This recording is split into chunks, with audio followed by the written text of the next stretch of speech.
Almost आम्ही 60-70% set आमचा पूर्ण डॅमेज झाला. ओके. हवेने उडून गेलेत काही गोष्टी वादळ वाऱ्यामध्ये, आणि 2 दिवस कंटिन्युअस पाऊस पडत. आम्ही काही नाही, फक्त हातावर हात घेऊन बसून बघत होतो की काय होतंय ते होऊ दे, झालं की मग बघू. खूप वेळा असं होतं की तुम्ही काम करता पण पैसे येत नाहीत. पण जो पैसे येत नाहीत हा वर्करचा प्रॉब्लेम नाही आहे ना. बरोबर. हा तुमचा इंडिव्हिज्युअल लेवलचा प्रॉब्लेम आहे प्रोड्युसर बरोबरचा, ॲज अ बिझनेस ओनर म्हणून. त्यामुळे मी त्या गोष्टीचा कधी वर्करला सफर होऊन नाही दिला. आज मुलांना पुस्तकातलं इतिहास माहित नाही, आज फिल्म बघतात आणि तेच मुलांना माहिती आहे असंच झालं आहे. आणि मी आतापर्यंत जेवढ्या हॉलिवूड फिल्म केल्यात त्या सगळ्यातल्या ऑलमोस्ट 80% फिल्म या ट्रू स्टोरीवरती बेस्ड आहेत. शेवटी फिल्म शूट झाल्यानंतर जे काही 2 कलाकार सोडून मागे जे दिसतं ते आमचं काम आहे. आपल्याकडे खूप शॉर्ट टाईममध्ये फिल्म कंप्लीट करायच्या मागे लागतं, कुठल्या गोष्टीला वेळ देत नाहीत. काम झाल्यानंतर रात्री 9 नंतर त्या ज्या एरियामध्ये आम्ही करत होतो कांदिवलीमध्ये, लोक रात्री जेवण झाले गणपतीला लाईन लावतो तशी लाईन लावायची फक्त तो रथ बघायला, सोन्याचा रथ बघायला.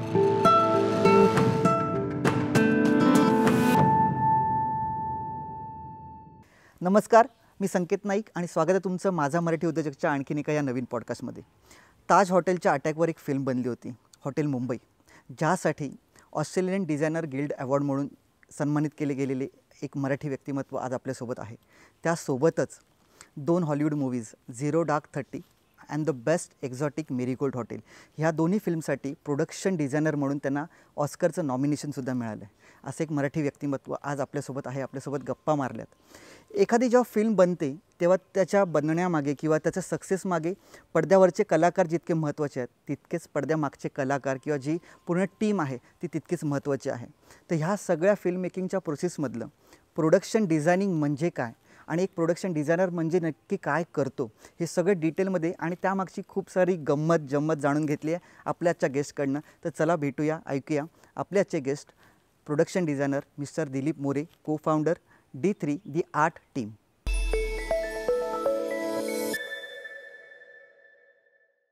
सर नमस्कार आणि स्वागत आहे तुमचं माझा मराठी उद्योजकमध्ये. धन्यवाद. एक खूप मोठी व्यक्ती माझा मराठी उद्योजकवर आली आज आणि तुम्ही हो बोलला त्यासाठी प्रथम तुमचं खूप धन्यवाद. थँक्यू. त्याचसोबत म्हणजे हा पॉडकास्ट आपला आज महाराष्ट्रातल्या प्रत्येक कोणात बघितला जातो, थोडंसं तेवढा रीच झाला आहे आपला, पण एक अलिबागकर म्हणून नेहमीच आम्हाला स्वतःचा अभिमान आहे. आणि ही गोष्ट पॉडकास्टवर सांगायला पण आवडेल की तुम्ही स्वतः पण आता गेल्या 4 वर्षापासून एक अलिबागकर झाला, स्थायिक झालेला आहात. तर ऑडियन्ससाठी ती ही खूप मोठी गोष्ट आहे. प्रोडक्शन डिझायनर ही खूप अननोन किंवा मी म्हणेन नवीन टर्म आहे लोकांसाठी, कारण जसं मी म्हटलं इंट्रोडक्शन, पडद्यामागचे कलाकार आहेत सगळे, पण ते खूप महत्त्वाचे आहेत एखाद्या ॲक्टर आणि ॲक्ट्रेससोबत एखाद्या फिल्मच्या सक्सेससाठी. तर टेक्निकली आम्हाला समजून घ्यायचं आहे की प्रोडक्शन डिझायनिंग म्हणजे काय. पण त्याआधी तुम्ही एक खूप मध्यमवर्गीय मराठी कुटुंबातून आलात आणि त्याच्यानंतर कुठलाही कोणी गॉडफादर नाही, कोणाचं बॅकअप नाही, पण इतकं आज स्वतःचा एक एम्पायर उभा केलेला आहात. तर ती जर्नी पहिली तुमच्याकडनं जाणून घ्यायला आवडेल. नॉर्मल लोकांची जशी जर्नी असते तशीच माझी पण जर्नी होती. लोक म्हणतात खूप स्ट्रगल लाईफ असते. मी स्ट्रगल शब्द थोडासा अवॉइड करतो. मी सांगतो की ते माझं लर्निंग प्रोसेस होती. ओके. प्रत्येक घरामध्ये जसं डॉक्टर असलं की फॅमिलीमध्ये कोणतरी असं म्हणतात की मुलगा पण डॉक्टर झाला पाहिजे, इंजिनियर म्हणतात इंजिनियर झाला पाहिजे, तसं माझ्या फॅमिलीमध्ये पण होतं. माझी पूर्ण फॅमिली मिलिटरी आणि पोलीस. ओके. त्यामुळे एक असतं की बाबा मुलगा पोलीसमध्ये गेला की सेटल झाला, गव्हर्नमेंट जॉब झाला. पण मला ते करायचं नव्हतं. सो माझा खूप शाळेपासूनच कलेकडे थोडी जास्त आवड होती. आणि मूळचा मी गिरगावकर, त्यामुळे गिरगावात तुम्ही माहिती आहे सण उत्सव असे सगळ्या गोष्टीला एक पुश असतो तिकडे. आणि तसा मला पण मिळाला आणि गिरगावातच लहानाचा मोठा झालो. त्यामुळे तिथल्या गोष्टीमध्ये इन्व्हॉल्व्ह होऊन शाळेत असल्यापासूनच मी डिझायनिंगचं काम सुरू केलं, डेकोरेशनची कामं सुरू केली.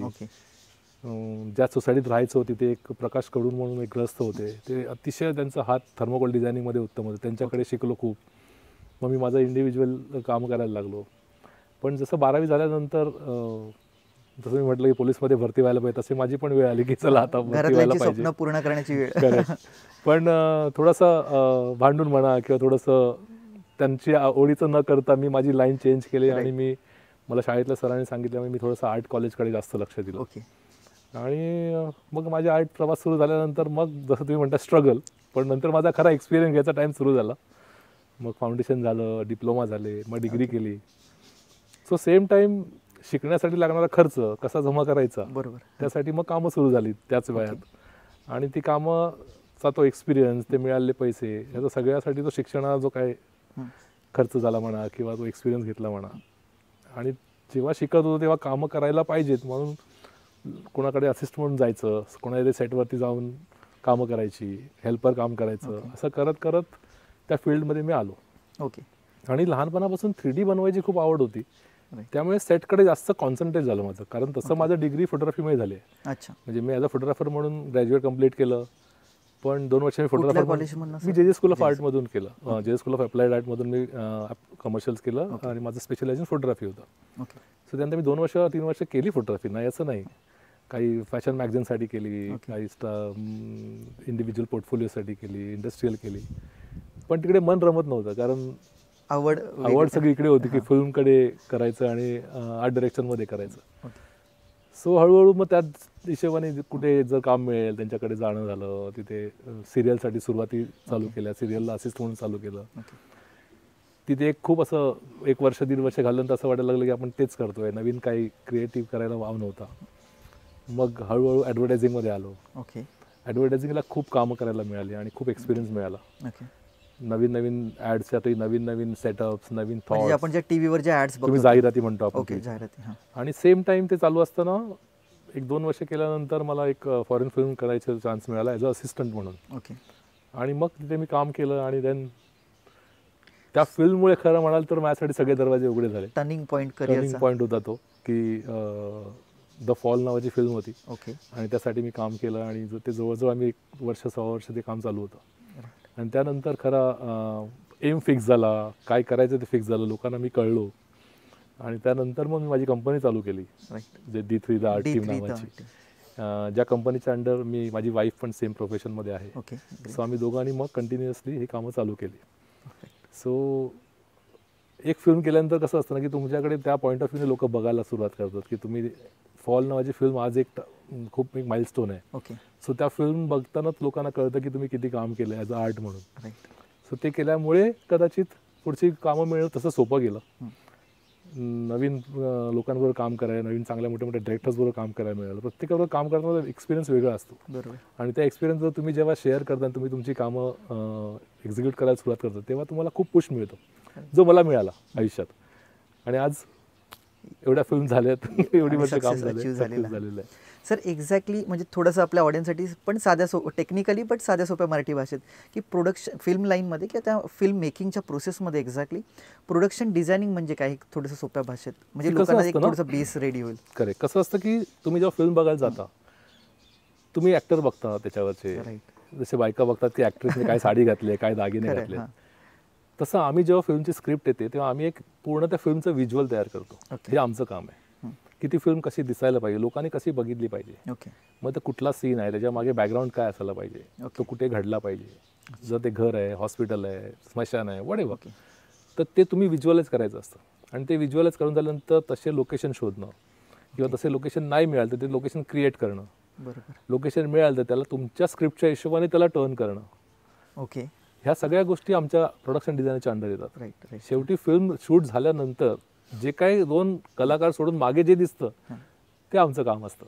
ओके. आणि त्याच्याबरोबर बरेच लोकांची मेहनत असते. म्हणजे त्याच्याबरोबर कॅमेरामन आहेत, त्यांचे लाईट्स असतात, कारण हे सगळं टीमवर्क आहे. ओके. सो आमचा जो पार्ट असतो ॲज अ प्रोडक्शन डिझायनर म्हणून, तर ते व्हिज्युअल कम्प्लीट करणं आणि ते स्क्रीनवर दिसणं हा आमचा पार्ट आहे. म्हणजे सोप्या भाषेत जे सेट्स जे आपण म्हणतो, कारण कुठली फिल्म जेव्हा आपण म्हणतो तेव्हा ते लोकेशन्स काय खरे नसतात.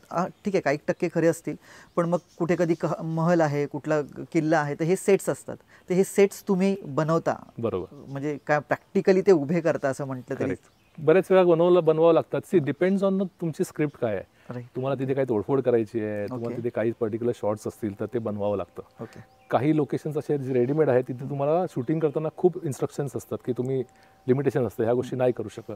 कारण आपले किल्ले सगळे हेरिटेज प्रॉपर्टीज आहेत, काही पॅलेसेस आहेत ते हेरिटेज प्रॉपर्टी आहे, तिथे तुम्ही बऱ्याच गोष्टीला अलाव नाही आहे. सो त्या सांभाळून जर तिथे शूट होऊ शकलं तर आम्ही डेफिनेट करतो. पण नाही होऊ शकलं मग आम्ही आमचा ऑप्शन असतो की तुम्ही नवीन सेट लावा, तिकडे शूट करा, कारण तो आपला सेट असतो, तिथे तुम्ही काहीही करू शकता. तुम्हाला पाहिजे तसे सेटवरती वावरू शकता, तुम्हाला पाहिजे तसे कॅमेरा अँगल्स, कुठे भिंत तोडायची आहे, कुठे खोडायचं आहे, काही करायचं तेव्हा आम्ही आमच्या हातात असतं. आणि ते एक फ्रीनेस असतो काम करण्यासाठी. ओके. असं तसं माझं म्हणजे मला पर्सनली आवडतं की सेट कन्स्ट्रक्ट करून त्यात शूट करणं आवडतं. ओके. पण शेवटी बजेट्स आणि यार वेळ ह्या सगळ्या गोष्टी असतात, त्या सगळ्या गोष्टी बघून ठरवलं जातं की कुठे शूट करतोय आपण, राईट. काय क्रिएट करतोय आणि काय आपण एक्झिस्टिंग वरती करतोय. ओके.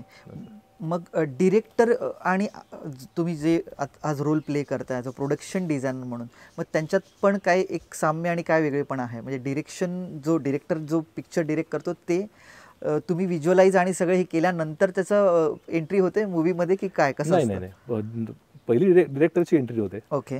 कसं असतं ना, बेसिक सुरुवात होते डायरेक्टर, कॅमेरामॅन आणि प्रोडक्शन डिझायनर. ओके.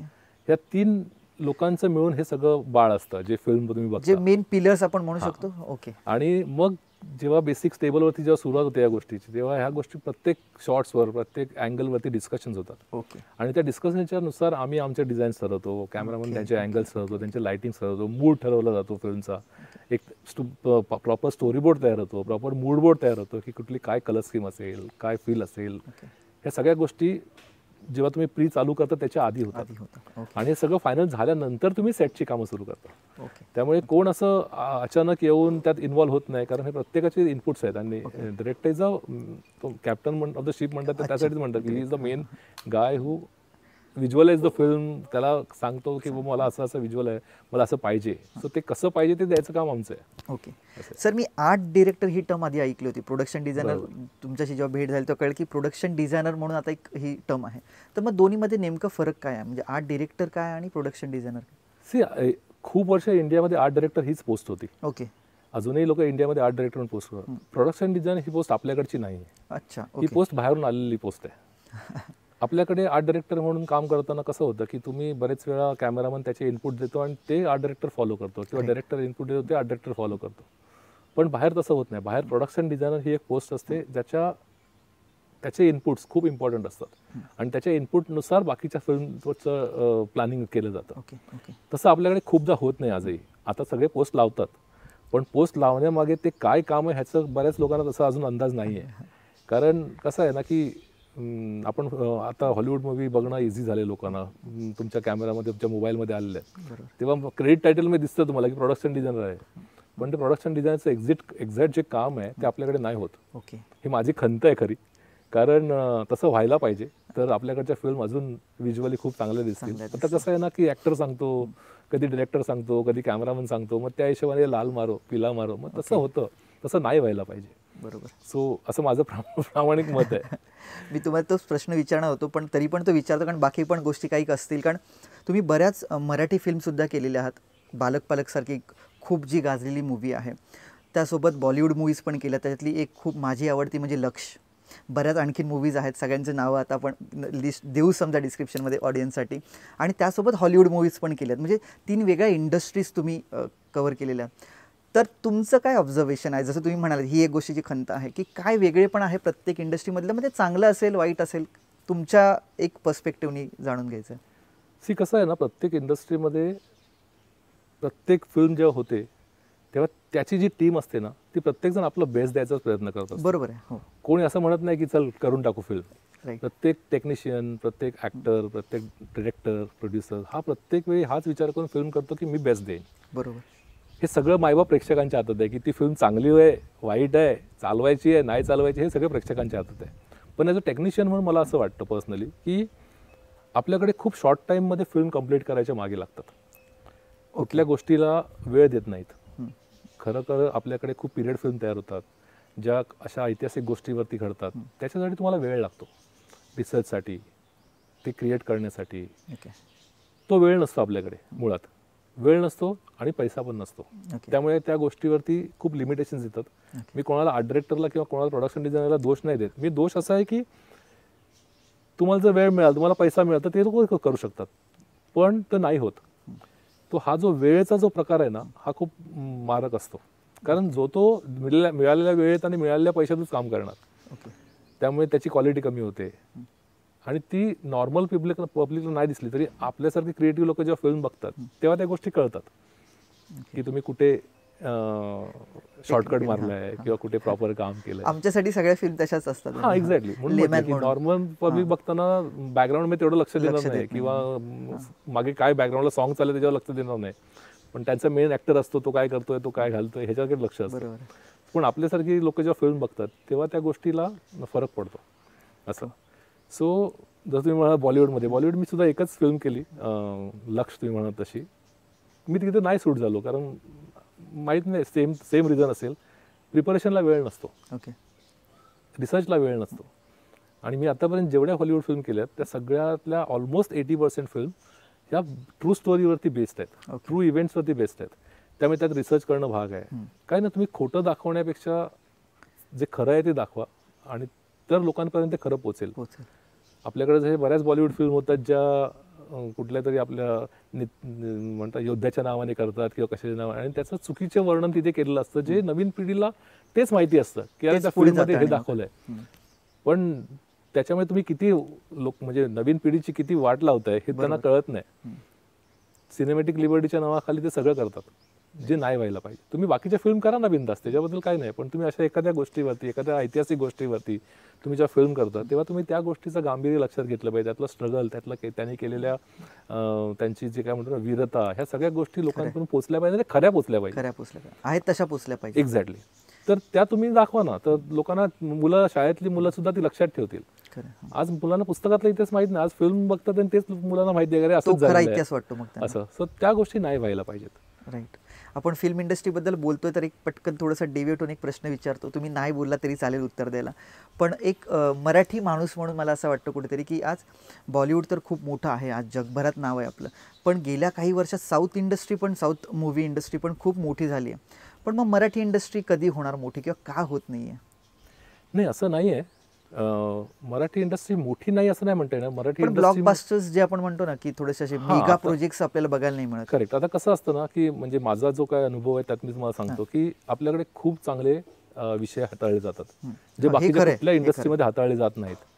पण कदाचित आपल्या पब्लिकला ते विषय बघायची अजून टेस्ट नाही आहे किंवा तिथेच लोक जाऊन बघत नाहीत की अरे काहीतरी वेगळं आहे, आपण जाऊन पाहूया. ते जेव्हा होईल ना तेव्हा ऑटोमॅटिक तुमचं ब्लॉकबस्टर चालू होईल. आता कसं होतं की ती बनवली फिल्म की मी कुठेतरी अवॉर्डला जाते, 2 अवॉर्ड मिळाले की मग लोकांना कळतं त्याला अवॉर्ड मिळाले, बघितले पाहिजे, पण तोपर्यंत कोण बघणार नाही. सो हा जो एक ड्रॉबॅक आहे ना, हा थोडासा मारक आहे आपल्या इंडस्ट्रीला. आणि कॉस्ट पण असेल का मग प्रोडक्शन, म्हणजे जे टोटल आहेत प्रोड्युसर आपल्याकडे पैसे खर्च करणारे अजून, म्हणजे असं नाही म्हणत की पैसे खर्च नाही आहेत, पण जे देणारे आहेत त्यात सुद्धा चांगल्या फिल्म होऊ शकतात, होत नाही असं नाही. हां, आता कसं आहे ना, शेवटी प्रत्येक टीमवरती डिपेंड आहे, तुम्ही किती खर्च करताय, आणि फिल्म करून झाल्यानंतर त्याचं प्रमोशन पण तेवढंच इम्पॉर्टंट असतं. कदाचित तिथे आपण कमी पडत असू, कारण जर तुम्ही साऊथच्या फिल्म बघाल, आज साऊथच्या फिल्म सुद्धा मुंबईमध्ये आणि महाराष्ट्रामध्ये सुद्धा तेवढ्याच जोराने प्रमोट करतात की लोक जाऊन बघतात ना, मल्टिपल लँग्वेजेस मध्ये डब होऊन दाखवतात. तसं आपल्याकडे अजून तो प्रमोशनचा फेज अजून तो आलेला नाहीये जो यायला पाहिजे, कारण प्रमोशनवर सुद्धा खूप पैसा खर्च होतो. आपल्याकडे नवीन जे प्रोड्युसर्स येतात किंवा प्रोड्युसर्स आहेत ते सगळा पैसा त्या फिल्म क्रिएट करण्यामध्ये टाकतात आणि मग प्रमोशनसाठी एक 10% 5% ठेवतात, ज्याच्यात ते प्रमोशन होत नाही जे तुम्ही एक्सपेक्ट करता, अपेक्षित जेवढं आहे असं. आणि ते झालं पाहिजे, कारण त्याशिवाय पब्लिक येणारच नाही. आज काही चॅनल्स आहेत ते प्रमोशन करतात तेव्हा लोक जाऊन फिल्म बघतात, मग त्या फिल्म चांगले असो वाईट असो, लोकांना एवढं हॅमर केलं असतं की एकदा तरी जाऊन बघणार असं. खरं. सर, हा आपला जो प्लॅटफॉर्म आहे तो उद्योजकतेचा प्लॅटफॉर्म आहे आणि म्हणूनच आज आपण गप्पा मारायला भेटलो त्या कारणाने. ॲज अन आर्टिस्ट म्हणून तुमच्याकडनं आज स्टोरीज किंवा टेक्निकॅलिटीज ऐकल्या, पण तुम्ही तुमची स्वतःची एक कंपनी फॉर्म केलीत, तर तेव्हा तो काय एक थॉट होता की नाही माझी स्वतःची एक फर्म असली पाहिजे आणि त्याच्या अंडर मी आता काम करणार, आणि आज त्याला काय किती मोठं स्वरूप आलं आहे, तुमच्यासोबत तुम्ही किती जणांना रोजगार देता, किती मोठी टीम आहे तुमची? खरं तर हे डिफिकल्ट गोष्ट आहे. म्हणजे मराठी माणूस जेव्हा आपण म्हणतो उद्योग करण्याच्या लायकीचं नाही, याचं खरं आहे, कारण त्याच्यामध्ये खूप खूप डिफिकल्टीज आहेत. खूप जसं गुजराती मारवाडी लोक त्यांच्या मुलांना ग्रॅज्युएशन झालं किंवा मास्टर झालं की लगेच त्यांच्या धंद्यावर आणून बसवतात. बरोबर आहे, कारण त्यांना त्याचं बेसिक शिक्षण तिथूनच मिळतं आणि पिढ्यानुपिढ्या चाललं. आपल्याकडे तसं होत नाही. मुळात आपले पूर्वज जे आहेत किंवा आपली मागची पिढी जी आहे, जी यंग म्हणजे वयस्क जे आहेत, त्यांचे बिझनेस नव्हते, ते सगळे नोकरी करणारे होते. त्यामुळे त्यांचा फंड हाच आहे की तुम्ही नोकरी करायची. बिझनेस करणं हे लागणारं भांडवल, तुमची मानसिकता, तुम्ही रिस्क, ह्या सगळ्या गोष्टी आहेत. आता जो रिस्क घेतो आणि जो सर्वाइव्ह होतो त्या रिस्कमध्ये तो पुढे येतो. बरोबर. आज कित्येक मराठी लोकांना मी पण ओळखतो, मुलांना, की ज्यांनी काही ना काही चालू केलंय पण व्हॉट एव्हर रिझन ते नाही सक्सेस होऊ शकले. त्याच्यामागे काही गोष्टी असतात की ते अपडेट नाही होत. आता मी जेव्हा 99ला डिसाईड केलं की जेव्हा आपण दुसऱ्याकडे काम करतो, कसं असतं ना की तुम्ही समोरच्या तुमच्या टीमला कसे हँडल करता हे माझ्यासाठी खूप इम्पॉर्टंट गोष्ट आहे. बरोबर. आज माझी टीम जवळजवळ 300-350 लोकांची टीम आहे. काय म्हणता? आणि 90-99% सगळे महाराष्ट्रीयन आहेत. म्हणजे माझा तो फंडाच आहे की सगळ्या मराठी मुलांनाच कामं द्यायची. ग्रेट. आणि ती मराठी पोरं आज माझ्याबरोबर जवळजवळ 20-22 वर्ष 25 वर्ष काम करतात. आज त्यांची मुलं सुद्धा मोठी होऊन कामाला लागलेत, तरी ती माणसं आज माझ्याबरोबर काम सोबत करतात. आहेत. कारण ती टीम बिल्ड झाली. आज कुठलाच, मी ठामपणे सांगू शकतो असे, कुठलाच आर्ट डायरेक्टर म्हणा किंवा कुठलाच प्रोडक्शन डिझायनर मुंबईमध्ये महाराष्ट्रामध्ये असं नाही आहे ज्याची टीम एवढी मोठी बिल्ड झाली आणि एवढी वर्ष टिकून आहे. त्याला कारण आहेत. कारण कसं आहे ना की तुम्ही जेव्हा काम करता आणि तुमचं जे काही व्हिज्युअल असतं, तुम्ही जे काही क्रिएट करता, ते मूळ त्यांचा क्रिएट करण्यामागे मोठा सहभाग हा तुमच्या वर्करचा असतो. बरोबर. कारण ते जर काम करतील प्रॉपर वेने आणि प्रॉपर सिस्टीमने तर तुम्हाला कुठेच डिफिकल्टी येणार नाही. बरोबर. आणि हे मी कंपनी चालू करायच्या आधी 3 वर्ष खूप अनुभवलं की how people treat the team. त्यांच्याकडे लक्ष नाही देत, मग ते कधी कधी काम डबल व्हायचं, मग त्यात वेळ जायचा, पैसा जायचा, मग ओव्हरनाईट करा, मग ओव्हरनाईटचे डबल चार्जेस. कारण हे खूप फिल्म इंडस्ट्री अशी आहे की प्रत्येक टाईम सेकंदाला व्हॅल्यू आहे. बरोबर. तुम्ही तिथे टाइम वेस्ट नाही करू शकत. सो त्याच्यात खूप पैसा जायचा, मग बजेट्स ओव्हर जायचे, मग फिल्म टाइम म्हणजे प्रोजेक्ट टाईमवर व्हायचं नाही सेट, आणि मग ते शूटला प्रॉब्लेम. हे सगळ्या गोष्टी रेग्युलरली आजही होतात. सो ते न होण्यासाठी काय करावं लागेल हा मी माझा पहिला स्टडी केला. ओके. आणि खूप वर्ष गेली, आता 99 पासून आजपर्यंत मी त्या गोष्टी स्ट्रिक्टली सांभाळल्यात. पहिली गोष्ट माझी एक होती की मी आजपर्यंत एका वेळी फक्त एकच जॉब करतो. ओके. म्हणजे एकच प्रोजेक्ट. आज ते फॅड आहे की तुम्ही 4 प्रोजेक्टवरती काम करताय ना, इकडे लक्ष ना, तिकडे लक्ष ना, तिकडे लक्ष ना, तिकडे लक्ष. सो मी ते आजपर्यंत कधी केलं नाही. मी एक दिवसाचा शूट असेल, एक दिवस त्यांना देतो, कारण तो प्रोड्युसर मला माझे पैसे देतो, तर मी 100% त्याला द्यायला पाहिजे. हा माझा स्ट्रिक्टली रूल आहे. मी कुठेच जात नाही, फुल टाइम सेटवरती असतो. कोणालाही तुम्ही विचारा आजपर्यंत. त्यानंतर माझी टीम आहे, ती माझी बांधलेली टीम आहे. त्यातल्या कार्पेंटर्सना माहिती आहे की मला कशा टाईपचं काम लागतं. बरोबर. काय शॉर्टकट मारले तर त्या गोष्टी फटाफट होऊ शकतात. माझ्या पेंटर्सना माहिती आहे की तुम्ही सेटवरती कसे पेंट करतात, कसे एजिंग करतात, कसे पिरियडिक दाखवायला पाहिजे. कारण खूप वर्ष आम्ही बाहेरच्या लोकांकडून म्हणा किंवा ऑनलाईन म्हणा जे काही मी शिकलोय ते मी त्यांच्याबरोबर बसून शिकलोय. आणि त्यांना सुद्धा ते इन्व्हॉल्व केलंय की बाबा कुठले केमिकल वापरायला पाहिजे किंवा कुठले टेक्निकने कसे पेंट करायला पाहिजे, कुठले पेंट बेसला वापरायचे, कुठले वर वापरायचे. ह्या सगळ्या गोष्टी आम्ही ठरवलेल्या एवढे वर्षाचे आहेत. त्यामुळे आता मला सांगावं लागत नाही. त्याला फक्त एका शब्दात सांगितलं की मला हे करून देतो, त्याला माहिती आहे. हो, मग त्याला हे माहिती आहे की सरांनी आपल्याला सांगितलं असंच करायचं आहे. बरोबर. त्यामुळे खूप गोष्टी फास्ट होतात, वेळेत होतात आणि बजेटमध्ये होतात. कारण आम्ही सुद्धा जेव्हा बजेट देतो तेव्हा काही गोष्टी ठरवून बजेट दिलेलं असतं. त्या जर हेवाय झाल्या तर तुमचं बजेट हलणारच. बरोबर. असं. सो हा एक खूप मूळ मुद्दा आहे. जेव्हा तुम्ही बिझनेस करता तेव्हा ह्या गोष्टी, म्हणजे आज मी प्रोडक्शन डिझायनर म्हणून सांगतो की ह्या गोष्टी मस्त आहेत की तुम्ही त्या गोष्टी फॉलो करायलाच पाहिजेत. जेव्हा तुम्ही कोणाचा तरी पैसा बिंदास खर्च करता तर त्या पैशाला तुम्ही न्याय द्यायला पाहिजे. हा माझा एक पर्सनल, कारण एक प्रोड्युसर एवढे पैसे टाकतो तुमच्या बोलण्यावर किंवा तुमच्या सांगण्यावर, तुम्ही एवढा पैसा टाकतोय, तर असं नको व्हायला की ते तुम्हाला 2 शिव्या घाल्यानंतर. सो त्या गोष्टी खूप पाळल्या पाहिजेत. सो हे अनुभव तर खूप वर्ष घेतोच आहे मी. आणि जसं तुम्ही म्हणाला की मराठी इंडस्ट्री खूप वेळा असं होतं की तुम्ही काम करता पण पैसे येत नाहीत. पण जो पैसे येत नाहीत हा वर्करचा प्रॉब्लेम नाही आहे ना. बरोबर. हा तुमचा इंडिव्हिज्युअल लेवलचा प्रॉब्लेम आहे प्रोड्युसर बरोबरचा, ॲज अ बिझनेस ओनर म्हणून. त्यामुळे मी त्या गोष्टीचा कधी वर्करला सफर होऊन नाही दिला. मी त्यांना रेग्युलर त्यांचे पैसे गेलेले आहेत, माझे सप्लायचे पैसे. त्यामुळे आज कितीही वाजता तुम्ही रात्री फोन करा, माझे वर्कर माझ्यासाठी हजर असतात. आणि कदाचित म्हणून इतकी वर्ष टिकून आहेत. तो एक प्लस पॉईंट आहे. बरोबर. कारण त्यांना माहिती आहे की आपण इथले फसलो नाही जाणार कुठे. बरोबर. किंवा जरी फसलो झालं, आणि असे बरेच वेळ झालेले आहेत की पैसे आलेले नाही आहेत, पण वर्करचे पैसे कधी राहिलेले नाही आहेत किंवा सप्लायरचे पैसे कधी राहिलेले नाही आहेत. सो हा एक, इथे मराठी माणूस खूप मागे पडतो की मी बघितलेत बऱ्याच लोकांना की आज त्यांनी पैसे नाही दिले रे माझे, म्हणून तुमचे पण नाही. अरे त्यांचा काही दोष नाही ना. म्हणतात त्यांनी त्यांची कामं केली, तुम्ही जे सांगाल ते त्यांनी केलेलं आहे, त्यांनी प्रोडक्ट कंप्लीट करून दिलं. नंतर जे काय झालं that is none of their business. ते काम करून गेले आणि मग तुम्ही ॲज अ त्या लेवलला तुम्ही तुमच्याबरोबर प्रोड्युसरबरोबर बोलता तेव्हा त्या गोष्टी वेगळ्या होतात. असं. सो ह्या गोष्टी खूप इम्पॉर्टंट आहेत आणि पाळल्या पाहिजेत. पण मग जेव्हा तुम्ही समजा दुसऱ्यासाठी जेव्हा एक प्रोडक्शन डिझायनर म्हणून काम करत होता आणि आज स्वतःची कंपनी म्हणून करता, तेव्हा काय म्हणजे प्लस मायनस काय आहेत, काय फरक पडलाय एकंदरीत? एक फ्रीनेस असतो. जेव्हा तुम्ही दुसऱ्याकडे काम करता ॲज अ प्रोडक्शन डिझायनर, तेव्हा प्रत्येक गोष्टीसाठी तुम्हाला त्याचं परमिशन घ्यावी, त्याचं डिसिजन घ्यावं लागतं. इथे जेव्हा मी माझं काम करतो, माझ्या टीम बरोबर काम करतो, तेव्हा मला 50 वेळा त्यांना विचारावं लागत नाही. मला एक डिझाईन आणि एक त्यांना बजेट दिलं की त्या बजेटमध्ये ते डिझाईन मी कसं देणार हा माझा लुकआउट आहे. त्यामुळे मी ते कन्सल्टंट माझ्या वर्कर आणि माझ्या स्टाफ बरोबर करतो की बाबा आपल्याला हे करायचं आहे आणि ह्या टायमात आपल्याला द्यायचं आहे. ओके. त्यामुळे माझ्यावर बर्डन नसतं कोणाचं. मग त्यात लॉस झाला प्रॉफिट झाला हा माझा प्रॉब्लेम आहे असं. त्यामुळे तो खूप फरक पडतो. जेव्हा तुम्ही दुसऱ्याकडे काम करता प्रत्येक गोष्ट तुम्हाला विचारा, त्याच्यात खूप वेळ जातो. जेव्हा तुम्हाला एक टार्गेट दिलं असतं की 3 दिवसात मला हे करून दे, तर 3 दिवसात करून दे म्हटल्यानंतर तुम्ही 3 दिवस त्याला दिलेच पाहिजे पूर्ण. तर तुमचे जे 1.5 दिवस फक्त परमिशन आणि मागणं आणि देणं ह्याच्यात गेलं तर ते काम होणारच नाही कधी.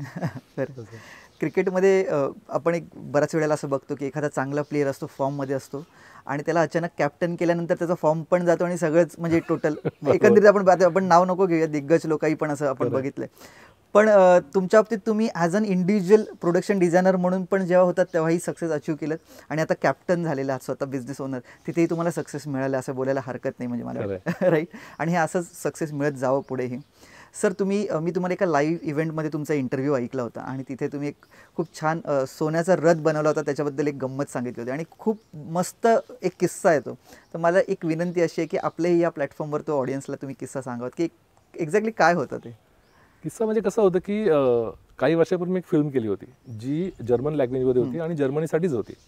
तर त्यासाठी मी काही फायबर्सचे स्टॅच्यूज केले होते ह्यूज मोठ्या साईजचे आणि फिल्म झाल्यानंतर ते लोक ते घेऊन गेले आणि तिकडे डिस्प्ले केलेले. सो आफ्टर सम इयर त्या फिल्मवरती कोणी काम करत होतं, त्यांना एक फिल्म बनवायची होती जी राजा लुडविगच्या लाईफवरची होती. ओके. जर्मन किंग लुडविगच्या लाईफवरची. तर त्यांना तिकडे त्याचं लाईफ असं खूप, त्याचं पॅलेस गोल्डचा होता, त्याचा रथ गोल्डन होता आणि ह्या गोष्टी आजही 300-350 वर्षापूर्वीच्या गोष्टी आजही म्युझियममध्ये आहेत. म्हणजे ट्रू परत स्टोरी. हो एकदा. तर तेव्हा ती स्टोरी बनवायची होती. तर त्यांना मग तेव्हा त्यांना बाकीच्या जसं ठिकाणी त्यांनी बऱ्याच ठिकाणी त्यांनी कोटेशन मागवले होते. तेव्हा त्यांनी इंडियामधून मला सुद्धा त्यांनी पाठवलं की बाबा तू केलं होतं फायबरचं, तर तू पण एक प्रपोजल दे की if you want to do it कसं होईल. सो मी माझं प्रपोजल दिलं की काय करावं लागेल काय नाही करावं. आणि फक्त टाईम झोनमध्ये म्हणजे बऱ्याच लोकांनी 8 महिने 9 महिन्याचा टाईम दिला आणि आम्ही 2 महिन्याचा टाईम दिला. ओके. पण माझी कॉस्ट जास्त होती कम्पेअर टू अदर. पण त्या 2 महिन्याच्या टाईमसाठी त्यांनी मला ते काम मिळालं कारण त्यांना लगेच 2.5-3 महिन्यामध्ये शूट चालू करायचं होतं. आणि आम्ही ते मुंबईमध्ये पूर्ण बनवलं. त्याला ॲक्च्युअल सोन्याचा वर्ख जो म्हणतो 24 कॅरेटचा, तो पूर्ण वर्ख लावून त्याला रिअल गोल्डचा फील होता. कारण तो फील तुम्ही कुठल्याही पेंटमध्ये येऊ नाही शकत, त्याला रिअल गोल्डच वापरावं लागतं. सो ते आम्ही वापरलं. आम्ही तो बनवून एक शाळेचं ग्राउंड घेऊन तिथे शेड टाकून त्यात बनवत होतो. कोणाला माहिती नव्हतं की आम्ही काय बनवतोय. पण असेच माझे मित्र आहेत प्रेसवाले, त्यांना कळलं की एक इंटरनॅशनल प्रोजेक्टचं काम असं मुंबईत कुठेतरी होतं आणि त्यांना माहिती आहे की मी ते प्रोजेक्ट करायचो बरेच वेळा. सो दे कॉल्ड मी की अरे असं असं मी ऐकतोय तर तुम्ही करतोय का. तर म्हटलं हो मी करतोय, पण सांगू नको कोणाला, कारण I have a sine contract की मी इंडिया साईन केलेलं आहे. झालं. दुसऱ्या दिवशी सकाळी पेपरला न्यूज आली, जाहिरात लागली. सकाळी आम्ही उठायच्या आधी माझ्या दारामध्ये सगळ्या चॅनलच्या उभ्या होत्या सगळं बघायला. कसं असतं ना की लोकांना काहीतरी इन्फॉर्मेशन हवी असते आणि ती मी ॲज अ फ्रेंड म्हणून दिली खरी, पण ती नंतर तिचं एवढं मोठं झालं की मग काम झाल्यानंतर रात्री 9 नंतर त्या ज्या एरियामध्ये आम्ही करत होतो कांदिवलीमध्ये, लोक रात्री जेवण झाली गणपतीला लाईन लावतो तशी लाईन लावायची फक्त तो रथ बघायला, सोन्याचा रथ बघायला. मग ते लाईन एवढे झाली की मग पोलीसवाले तिथे आले. मग रोज राऊंडअपला पोलीसवाले यायचे, चेक करायचे की सोन्याचं रथ आहे सगळं ओके आहे ना. त्यातून चोरण्यासारखं काहीच नव्हतं. काय तर तुम्ही वर्क काढून घेऊन जाऊ शकणार नाही. पण एक त्यांनी सुद्धा त्यांच्या साईडने की बाबा सेफ्टी राहिली पाहिजे असं एक फन टाईम होता तो. कारण असा अनुभव मी कधी घेतला नव्हता की एक सेट झाल्यानंतर लोकांना एवढं ॲप्रिशिएट करून लोक एवढी छोटीशी न्यूज आलेली पेपरमध्ये आणि मग त्याचं एवढं मोठं झालं की पूर्ण. आणि तेव्हाच मला खरं तर त्या एरियात लोक ओळखायला लागले की हा काय काम करतो. एवढी 20 वर्ष मी तिकडे राहतोय, मला कोण फिल्मवाला एवढं माहिती होतं, पण खरं काय काम आहे माझं ते कोणालाच माहित नव्हतं. आज तो रथ कुठे? आजही तो म्युनिकमध्ये आहे. अच्छा. त्यांनी तो स्टोअर प्रिझर्व केलेला आहे अजून असं. सर थोडंसं असं लास्टला काही कपल ऑफ क्वेश्चन्स की तुमचं हे जे काही काम आहे हे म्हणजे ह्यूज मेगा सेटअप करणं आहे, तर अशा वेळेला सगळे परमिशन्स वगैरे लागत असतील, तर मग ते तुमची कंपनी हँडल करते की तो जो एरिया आहे परमिशन्स वगैरे हे कोणतरी वेगळं घेऊन देतात? नाही, हे सगळं प्रोडक्शनचं काम असतं. तिथे परमिशनसाठी वेगळं डिपार्टमेंट असतं. ते लोक ऑफिशियली जेवढ्या आम्हाला परमिशन लागतात किंवा ज्या शूटला लागतात त्या सगळ्या ऑफिशियली त्या घेतलेल्या असतात. असं कधीच होत नाही की विदाऊट एनी परमिशन तुम्ही जाऊन काम सुरू करता.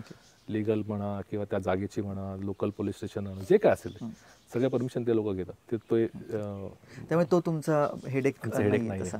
पण हे जेव्हा तुम्ही मोठे मोठे सेट उभे करताय, आता बरेच फॅक्टर्स आहेत. म्हणजे एकचं झालं तुमचं लोकेशन, जॉग्रफी, मग तिथे जाऊन तुम्ही रेकी करणार, ते बघणार, तिथे सेटअप, पण शेवटी क्लायमेट आहेच, नेचर आहे, nature has its own surprises. तर असं कधी झालं का, इतक्या तुम्ही मूवी केलेल्या आहात की कधी सेटअप झालं आणि मग अचानक समथिंग हॅज हॅपन, डिझास्टर झाला आणि सगळं मेहनत पाण्यात गेली, असे काही किस्से किंवा? हो, झालेल्या आहेत गोष्टी. आत्ताच कोरोनाच्या आधी मी एका फिल्मसाठी म्हणजे सिरीजसाठी काम करत होतो. ओके. आणि आम्हाला 1970-80च्या दशकातली मुंबई क्रिएट करायची होती, जी आम्ही भोपाळमध्ये क्रिएट करत होतो. सो आम्ही धारावीची स्लम पूर्ण भोपाळमध्ये कन्स्ट्रक्ट करत होतो. It's a huge setup, like almost 120 घरं, पूर्ण स्लम, आतल्या गल्ल्या, शॉप्स, म्हणजे धारावी स्लम तुम्ही उभं करत होते. आणि ऑलमोस्ट आम्ही समजा 1 महिनाभर काम केलं होतं. काही संबंध नव्हता त्यावेळी पावसाचा वगैरे, दिवाळीचा टाईम होता. आणि एक दिवस तुफान पाऊस आला. ऑलमोस्ट आम्ही 60-70% सेट आमचा पूर्ण डॅमेज झाला. ओके. हवेने उडून गेलेत काही गोष्टी वादळ वाऱ्यामध्ये. आणि 2 दिवस कंटिन्युअस पाऊस पडत होता. आम्ही काही नाही, फक्त हातावर हात घेऊन बसून बघत होतो की काय होतंय ते होऊ दे, झालं की मग बघू. आणि ऑलमोस्ट तेवढं काम आम्हाला परत रिवर्क करावं लागलं, कारण आम्ही एक मोठं जवळजवळ 10 लाख स्क्वेअर फीटचं ग्राउंड घेतलं होतं. त्याच्यामुळे ती सेट आम्ही लावलं होतं. त्यामुळे खूप मोकळं होतं बाजूने, कुठे त्याला अडवायला काय नव्हतं वाऱ्याला. बरोबर. असं खूप वेळ झाले. गोव्याला सुद्धा बरेच वेळा मी बीचवरती सेट लावलेत आणि रात्री भरतीच्या वेळी पाणी आतमध्ये घुसलंय. आणि पण हे चॅलेंजेस येऊ शकतात. त्यात तुम्ही म्हणजे हे पार्ट अँड पार्सल बोलायला लागेल की? हो, ऍक्च्युअली, कारण नॅचरल गोष्टी तुम्ही काही नाही करू शकत, तुमच्या हातात नसतात त्या गोष्टी. पण you should be prepare for that. Right. Sir, as a field म्हणून किंवा ॲज अ करिअर म्हणून ह्या व्हर्टिकलमध्ये ॲज अ प्रोडक्शन डिझायनर म्हणून किती स्कोप आहे इंडस्ट्रीमध्ये? म्हणजे आपले जे पॉडकास्ट बघणारे मराठी तरुण किंवा तरुणीही असतील, कारण मला वाटतं तरुणींना पण काय स्कोप आहे, किती स्कोप आहे? आणि तुम्ही काय सांगाल की येस, ह्या फील्डमध्ये येणं योग्य आहे की नाही? हो, नक्कीच सांगेन, कारण हा एक खूप मोठं प्रोफेशन आहे. आणि आता बरेचसे TV चॅनल्स, तुमचे वेब सिरीज आणि सगळ्या चालू झाल्यामुळे ते पसारा खूप वाढलाय. राईट. आधी फक्त फिल्म आणि शॉर्ट फिल्मलाच एक लिमिटेड गोष्ट होती. आता ते एवढा पसारा वाढलाय, त्यामुळे तेवढेच टेक्निशियनची गरज आहे, तेवढ्याच लोकांची गरज आहे. ॲक्टर्स लोकांचे ज्यांना कामं मिळत नव्हती त्यांना कामं मिळायला लागले, टेक्निशियनना कामं मिळायला लागले. त्यामुळे खूप मोठा पसारा आहे. नक्कीच कोणाला जर खरोखर इंटरेस्ट असेल तर त्यांनी यावं. काही स्टेप्स आहेत त्या गोष्टीच्या, त्या करायला पाहिजेत. त्या पाळत तुम्ही, कारण तुम्ही काय डायरेक्ट प्रोडक्शन डिझायनर होत नाही, तुम्हाला ग्राउंडपासून सुरू करावं लागतं. सो त्या गोष्टी जर त्यांना इंटरेस्ट असेल तर नक्कीच मी सांगेन त्या काय स्टेप्स असतील? म्हणजे फॉर एक्झाम्पल, आता मी इंजिनियर आहे तर मला माहिती आहे की 12वी झाली, मग देन CET दिली आणि मग कॉलेजला गेलो, ॲडमिशन घेतलं, देन चलो मग कॅम्पसमध्ये, किंवा बॅड लक असेल माझ्याकडे कॅम्पसमध्ये काही जॉब लागत नाही, पण मग स्ट्रगल करून इंटरव्ह्यूज देऊन तुम्हाला एक नोकरी लागते इंजिनियरला. तसं तुमच्या फील्डमध्ये काय त्या स्टेप्स आहेत? काय डिग्रीज घेतल्या पाहिजेत? बेसिकली 12वी नंतर आर्ट कॉलेजचं तुम्ही जर स्टुडंट असाल, जर तुम्ही ग्रॅज्युएशन केलं आर्टमध्ये, तर तेच खूप चांगली गोष्ट आहे. आर्टमध्ये करताना सुद्धा काही जे किंवा असे काही स्कूल ऑफ आर्ट्स आहेत किंवा नोन स्कूल्स जे आहे तुमचे. आज जवळजवळ तुम्हाला सांगू की मुंबईमध्ये 6 स्कूल आहेत, अहमदाबाद आहे, NID आहे, बऱ्याच ठिकाणी डिझायनिंग, जी काही डिझायनिंग फॅकल्टी आहेत तिथे तुम्ही ते जर ग्रॅज्युएशन केलं आणि जर तुम्हाला प्रोडक्शन डिझाईनमध्ये यायचं असेल तर तुम्ही असोसिएट म्हणून काम करायला सुरू करू शकता. जेव्हा तुम्ही असोसिएट काम करता 2 वर्ष, 3 वर्ष, 4 वर्ष, तेव्हा तुम्हाला एक्सपिरियन्स कळत जातो की तुम्ही कसे डिझाईनला चेंज करता. कारण अकॅडमिकमध्ये जे शिकवलं जातं आणि जे ॲक्च्युअल सेटवरती काम करण्यात जातं त्यात खूप फरक आहे. सो तो फरक तुम्हाला कळून घ्यायचा असतो. बाकी तुमची क्रिएटिव्हिटी तुमच्या हातात असते. तुम्ही किती स्ट्रॉंगली ती हँडल करू शकता याच्यावर तुमचं प्रोग्रेस डिपेंड आहे. बरेच स्टुडंट आहेत जे असिस्टंट म्हणूनच खूप त्यांना सेफ असतात की नाही, मी असिस्टंट म्हणूनच काम करेन कारण मला बाकीचं हेडेक नाही घ्यायचं आहे. सो ते असिस्टंट म्हणून त्यांच्या जागी दे आर हॅपी की मला चांगला पैसे मिळतात आणि मी ॲज अ असिस्टंट काम करतोय, मला काय, मी माझं काम चोख करतो. पण जर तुम्ही रिस्क घ्यायची असेल, जर तुम्हाला त्यामध्ये तेवढी कॅपॅसिटी असेल की ते स्ट्रगल, कारण असिस्टंट म्हणून जेव्हा तुम्हाला 4 पैसे मिळत असतात आणि जेव्हा तुम्ही इंडिव्हिज्युअल काम करायला सुरू करता कदाचित तेवढे पैसे तुम्हाला सुरुवातीला नाही मिळणार. बरोबर. पण ते मिळवण्यापर्यंत असं स्ट्रगल आहे, जी तयारी आहे ती तुम्हाला सोसावीच लागते, कारण ते गरजेचं आहे जर तुम्हाला त्या पोस्टला जायचं असेल तर. Okay, great. सो बेसिकली सरांनी सांगितल्याप्रमाणे बराच स्कोप आहे ह्या व्हर्टिकलमध्ये पण, आणि सरांनी आपले स्टेप्स पण सांगितले की काय सर्टिफिकेशन, कुठल्या कॉलेजेसमधनं डिग्री घेतली गेली पाहिजे जेणेकरून तुम्हाला थोडंसं रेकमेंडेशन पण मिळेल आणि सक्सेस मिळायला थोडा काय म्हणू शकतो आपण, इझी जाईल, सोपं जाईल. आणि प्रत्येक पॉडकास्टमध्ये मी जसं म्हणतो ना की एकदा एखादा व्यक्ती उद्योजक झाला की तो आयुष्यभर उद्योजक, मग तो एक बिझनेस सक्सेस झाला की दुसरा. आणि मी सुरुवातीला तुम्हाला हिंट दिली होती की सर अलिबागकर झालेले, स्थायिक झालेले. सरांचं हे सगळं आपण व्याप बघितलाच आहे, पण त्यासोबत मला वाटतं कोविडमध्ये सरांनी त्यांच्या एक रिसॉर्टचं काम चालू केलं आणि आज कलांगण फार्म्स म्हणून सरांचं अलिबागमध्ये, आता कुठे हे शोधा गुगल करून, सगळंच आम्ही काय पण कलांगण फार्म्स म्हणून ही जे हा जो व्हेन्यू आहे, शूट चालू आहे, कलांगण फार्म्स म्हणून एक खूप छान सुंदर रिसॉर्ट आहे. त्याबद्दल एक थोडक्यात परत सरांकडनं माहिती घेऊया की हा कॉन्सेप्ट कसा आला, की कारण तुमची ही फील्ड खूपच वेगळी आहे, वॉलेटाईल, आणि त्याच्यासाठी खूप तुमचं मी म्हणेन ट्रॅव्हलिंग असतं ॲब्रॉड वगैरे, असं सगळं असताना ॲब्सोल्युटली एक वेगळ्या वर्टिकलमध्ये तुम्ही एक बिझनेस स्टार्ट केला. तर हा थॉट कसा आला आणि त्या थोडे कलांगण फार्म्सबद्दल काहीतरी आम्हाला माहिती द्या.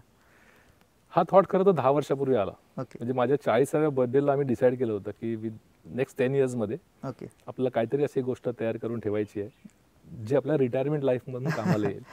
कारण सगळ्यांना माहिती आहे फिल्म इंडस्ट्रीमध्ये खूप लोकांनी पैसे कमवले आहेत, खूप सेटअप्स चांगले आहेत आणि त्यांचा एंड टाइम खूप वाईट होता. हां, बिकॉज ऑफ एनी रिझन, ते त्यांची प्रत्येकाची रिझन असते. बरोबर. सो त्यासाठी माझा तो प्लॅन होता आमचा, माझा आणि वाईफचा, की आपण असं काहीतरी क्रिएट करायला पाहिजे की आपण एक सेफ राहू तिथे, बरोबर आहे, आपलं एंड लाईफ सेट करू आणि काहीतरी इन्कम चालू राहील. हा आमचा बेसिक थॉट होता. बरोबर. आणि माझं पॅशन होतं खरं तर. ओके. रिसॉर्ट नाही म्हणता येणार, पण रेस्टॉरंट हे माझं पॅशन होतं. ओके. आणि त्यावेळी आम्ही विचार करत राहिलो. मग कामं चालू असताना आम्ही बऱ्याच ठिकाणी फिरायचो, त्यामुळे वेगवेगळे हॉटेल्स राहायचो. नॉर्मली हॉटेलमध्ये लोक गेली की काय लावलंय चांगली गोष्ट बघायची. मी नेहमी बॅक एंडला जायचो आणि मग मॅनेजरची ओळख करायची. मी एखाद्या हॉटेलमध्ये गेलो की महिना 2-2 महिने राहायचो. सगळ्या स्टाफची ओळख, कारण सगळ्या स्टाफची ओळख व्हायची. मग मी बॅक एंडला बघायचो कशी कामं करतात, कसं किचन असतं, कशी ड्रेनेज सिस्टम आहे, कसे गॅस, हे माझं स्टडी चालू होता. आणि अनायसे लॉकडाऊन झाला आणि तो माझं पथ्यावर पडलं ते लॉकडाऊन. आणि त्या लॉकडाऊन मधला टाइम चांगला कुठेतरी, कारण बाकी सगळं माझ्याकडे रेडी होतं, फक्त वेळ नव्हता. आम्ही कंटिन्युअस शूट करत होतो बॅक टू बॅक, त्यामुळे खूप वर्ष मी भटकत होतो. आणि तो जो वेळ मिळाला तो कुठेतरी सत्कारणी लावायला पाहिजे. सो आम्ही म्हटलं चला आता आपण काम चालू करू. जेवढा वेळ लॉकडाऊन आहे आपण करू शकू तेवढा वेळ करू. पण आमचं रिसॉर्ट त्या टाइम पूर्ण झालं. आम्ही आता ऑफिशियली चालू करून आता 2.5 वर्ष 2.5 वर्ष झालेत. रिसॉर्ट बेसिकली 8 थीमवरतीच आहे बेस्ड. 12 राज्यामधल्या 12 आदिवासी कला आणि त्या आदिवासी लोकांनी केलेल्या पेंटिंग्स हे माझ्या प्रत्येक रूमला दिलेलं नाव आहे. ओके. आणि त्या लोकांनी केलेल्या पेंटिंग्स रूममध्ये आहेत. ओके. तुम्ही जर रिसॉर्टमध्ये बघाल तर बऱ्याच गोष्टी आहेत, आर्टिफॅक्ट्स. आम्हाला जसा वेळ मिळतो आम्ही काय काय गोष्टी बनवलेल्या आहेत. तर माझा प्लॅन तोच आहे पुढे की बऱ्याच वर्ष काम केल्यामुळे बऱ्याच आर्टिझन्स बरोबर माझी इंटरॅक्शन झालेलं आहे. सो त्यांना घेऊन त्यांचे वर्कशॉप्स करणं किंवा असं प्लॅनिंग आहे पुढे. पण बघू, ह्या सगळ्या प्लॅनिंगच्या गोष्टी आहेत. म्हणजे ह्या इंडस्ट्रीमधला कुठलाही तरी अभ्यास आणि अनुभव पर तुम्ही इथे पण कामी लावला. म्हणजे प्रत्येक रूम वेगळी आहे, प्रत्येक रूमचं एक वेगळं महत्व आहे आणि एका पर्टिक्युलर कल्चरला ती कुठेतरी एक प्राधान्य देऊन बनवली गेली आहे. कारण लोकांना सांगितलं ना, आज लोकांना जर तुम्ही आदिवासी कला विचारलं तर लोकांना आपल्याकडची वारली माहिती आहे आणि मधुबनी माहिती आहे. खरं. पण खूप अशा कला आहेत ज्या माहितीच नाही आहेत. सो आम्ही प्रत्येक पेंटिंगला तिथे आणलेलं आहे आणि त्या पेंटिंग बद्दलचं थोडंसं ब्रीफ प्रत्येक रूम मध्ये लावलेलं आहे की ऍटलीस्ट तुम्ही ते वाचाल तर तुम्हाला कळेल की अरे हे कुठल्या स्टेट मधले आहे, काय सब्जेक्ट असतात, कशी चालू झालेली आहे. सो ॲटलीस्ट बेसिक माहिती तरी फसा. आणि लोकांना आवडायला लागले, कारण लोकांनी आता जे येऊन गेले रिपीटर्स कसे आम्ही मला फोन करून सांगतात की मागच्या वेळी आम्ही गोंधळाला होतो, आम्हाला यावेळी दुसरी रूम द्या. सो हे माझ्यासाठी पावती आहे की लोकांनी लक्षात ठेवलेलं आहे की मी मागच्या वेळी कुठल्या रूममध्ये होतो आणि त्याची काय माहिती होती. सो आता नवीन रूममध्ये आपण नवीन काहीतरी माहिती मिळेल असं. आणि मग इथे पण मॅडम तुमच्यासोबत रिसॉर्टमध्येही हेल्प करतात की? हो हो, मॅडम, माझा मुलगा आता, कारण तो पण आता प्रॉडक्ट डिझाईनमध्ये मास्टर्स करून आलेला आहे आणि तो पण हेल्प करतो. ओके. त्यामुळे आम्ही तिघही आर्टिस्ट असल्यामुळे तो एक दोन्हीकडे चांगला सेटअप झालेला आहे तो. Great great. जेव्हा आम्ही फ्री असतो तेव्हा रिसॉर्टवर 100% लक्ष देत असतो. Super sir. Last 2 questions. एक असं, ही आपली दुसरी भेट आहे, पण म्हणजे पहिल्यांदा भेटलो तेव्हा थोडंसं कुठेतरी एक होता नर्वसनेस. आज जेव्हा आलो तेव्हा असं वाटलं की यार खूप वर्षापासून आपण ओळखतो एकमेकाला. तुम्ही बरंच सक्सेस अचीव केला, तुम्ही पॅशनेट आहात तुमच्या कामाबद्दल, पण ॲट द सेम टाईम खूप डाऊन टू अर्थ आहात. तर हे कसं काय जमवतं आहे? कारण बऱ्याच लोकांना, मी तुम्हाला सांगतो ना, ह्या माझा मराठी उद्योजकच्या निमित्ताने बऱ्याच उद्योजकांना आणि बऱ्याच आर्टिस्टना पण भेटलो आहे. बरेचसे चांगले मिळालेत, बरेचसे वाईट भेटलेत. तर तुम्ही जे काय डाऊन टू अर्थ इतकं आहात, तर त्याच्या मागचं कारण काय किंवा ते जपून कसं ठेवता तुम्ही? अरे बापरे. कारण बऱ्याच लोकांना हे नाही जमत. कसं आहे ना की ज्या फॅमिलीमधून तुम्ही येता तुम्हाला तुमचे लिमिट्स माहिती पाहिजेत. ज्यावेळी बिझनेस सुरू झाला माझा, किंवा ज्यावेळी मी तुमच्या हिशोबात स्ट्रगल टाईम माझा सुरू झाला, त्यावेळी मिळालेल्या पैशाचं मोल आजही माझ्या लक्षात आहे आणि ते लक्षात ठेवावं आयुष्यभर. कारण तेव्हा तुम्ही एक एक पैसा खर्च करताना विचार करून खर्च करता. रात्री झोपताना काय खाऊन झोपता, खाता की न खाता झोपता, हा तेव्हाचा टाइम असतो. खरं. आणि तो टाइम जेव्हा तुम्ही विसराल ना, तेव्हा तुम्ही जसं म्हणता ग्राउंड टूवर तुम्ही नाही राहत. बरोबर. कारण आज तुमच्याकडे पैसा आलेला असतो, 4 लोक तुम्हाला ओळखायला लागतात. आणि मग जेव्हा तुम्ही ती तुमची लेवल विसरून जेव्हा वर जाता, तेव्हा कदाचित लोकांना त्रास होतो त्याच्यानंतर. ओके. आणि हे मी पाहिलेलं आहे बऱ्याच लोकांकडे, खरं की एक सर्टन टाइममध्ये जेव्हा पैसा याचा बंद होतो, then they start facing a problem. So आपण आपल्या गरजा लिमिटेड ठेवलेल्या असतात, ओके, ज्या मी ठेवल्या आजपर्यंत. आहे पैसे म्हणून कुठेही शो ऑफ करायचा प्रश्नच नाही, पण हां जसं वाटलं की बाबा पैसे आले तर मी खूप सोशल वर्क पण करतो. Okay. Me as a art म्हणून पण सोशल वर्क करतो. लोकांना बऱ्याच अशा इन्स्टिट्यूट आहेत, बऱ्याच अशा संस्था आहेत ज्यांच्यासाठी मी खूप आर्टच्या माध्यमातून कामं करून देतो. ओके. हा माझा पर्सनल माझ्या आनंदासाठी केलेली गोष्ट आहे. त्यात काही बिझनेस नाही किंवा त्यातून मिळणार प्रॉफिट असं काही नाही. पण सेम टाइम मी तुम्ही तुमचं म्हणाल की जेव्हा तुम्ही ही गोष्ट विसरता, तुम्ही कुठून आलात, तेव्हा ते प्रॉब्लेम सुरू होतात. तर ते विसरू नका की तुम्ही जिथून आलात ती गोष्ट विसरू नका, कारण तो तुमच्या आयुष्याचा खूप सुवर्ण काळ असतो म्हणतात. मी तरी सुवर्ण काळ म्हणतो, कारण ते जर नसतं केलं तर आज मला माझी व्हॅल्यूच नसती कळली. आणि मग त्याच गोष्टी तुम्हाला ग्राउंडेड ठेवतात आयुष्यभर. मग बरे किती सक्सेस येऊ दे, किती मोठे होऊ दे आपण. सर, एक शेवटचा प्रश्न, एक आर्टिस्ट म्हणून, सक्सेसफुल आर्टिस्ट म्हणून, एक सक्सेसफुल उद्योजक म्हणून मराठी ऑडियन्सला, तरुण आणि तरुणींना काय मेसेज द्याल एंड नोटवर, जेणेकरून येणाऱ्या काळात जास्तीत जास्त मराठी उद्योजक घडतील? सिंपल आहे, डेअरिंग करायला शिका. वाव, काय म्हणतो, एक मुळात आपण तिथेच अडकतो की करू की नको करू, हे जेव्हा द्विधा मनस्थिती आपण असतो ना, तिथे आपण अडकतो. काय होणार, आयदर तुम्ही सक्सेस व्हाल, अनसक्सेस झालं तर अनसक्सेस नाही, तो एक्सपिरियन्स मिळेल तुम्हाला. बरोबर. जेव्हा तुम्ही दुसरी उडी माराल तेव्हा त्या एक्सपिरियन्सचा फायदा घेऊन उडी माराल. मी आयुष्यभर तेच केलं. मी फक्त एकदाच माझ्या स्वतःला म्हणालो हे करूया की नको करूया, आणि नको करूया मी कधीच नाही ऐकलं. काय होईल ते नंतरची गोष्ट आहे. मला खूप म्हणून देवाच्या कृपेने म्हणा किंवा माझे मित्रपरिवाराकडून म्हणा, जिकडून काय सपोर्ट मिळाला, ऑलवेज मला ते काहीतरी जे काही प्रॉब्लेम क्रिएट झाले ते सॉर्ट होऊन मी सक्सेसमध्येच गेलो. पण हे शेवटी डेअरिंग करायला पाहिजे. म्हणजे एक सिंपल आहे, मराठी मुलांचं तिथेच चुकतं, इंग्लिश बोलणं. मी असं म्हणतो मी फ्लुएंट इंग्लिश शिका, पण कम्युनिकेशन करण्यापुरतं इंग्लिश तुम्ही शिकायला पाहिजे. कारण तुम्ही आज ज्या जगात जाणार आहात उद्या, तुम्ही असं नाही म्हणू शकत मी अलिबाग, आज अलिबागमध्ये अलिबाग सुद्धा 4 वर्षांनी अजून तुम्ही बघाल तर काय प्लेट झालेली. हो, खूप मोठ्या गोष्टी घडलेल्या असतील अलिबागमध्ये. त्यामुळे शिका, बोलायला शिका, डेअरिंग करायला शिका. बाकी सपोर्ट तो वरचा बरोबर करतो. जर तुम्हाला हिंमत असेल तर वरून सपोर्ट बरोबर मिळतो. खूप छान मेसेज सर, तुम्ही खरंच खूप छान म्हणजे मेसेज पण दिलेला आहात, त्याबद्दल टेक्निकल माहिती पण दिलेली आहात आणि खूप जास्त वेळही दिलेला आहात. सगळ्यासाठी खरंच पुन्हा एकदा तुमचं खूप खूप धन्यवाद. खूप खूप थँक्यू. खूप छान. मी म्हटलं सुरुवातीला, वेगळा पॉडकास्ट आहे.